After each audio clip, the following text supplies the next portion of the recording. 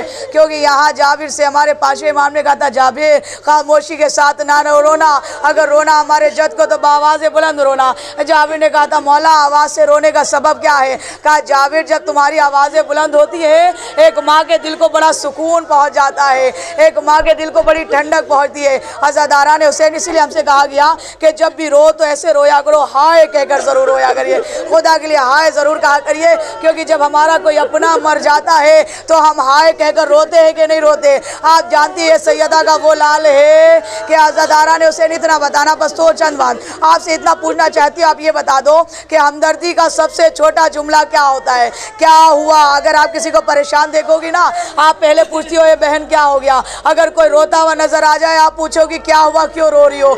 लेकिन अज़ादारान हुसैन सैयदा के लाल ने अजब जुमला कहा। हुसैन ने कहा माँ अब्बास मेरा मर गया, अली अकबर जुदा हुआ। ए अम्मा मुझसे तो किसी ने ये भी ना पूछा ए हुसैन क्या हुआ। हाय अजरक उमर जज़ा, लुट गया सैयदा का बरागर, उजड़ गई ज़ैनब। या जनाब सकीना का ताबूत है। आज मेरा दिल कहता है रबाब ज़रूर आई होंगी। बीबियों दिल खोल कर रबाब को पुरसा देना, क्योंकि रबाब की गोद एक बार नहीं उजड़ी है, रबाब की गोद 2 बार उजड़ गई है।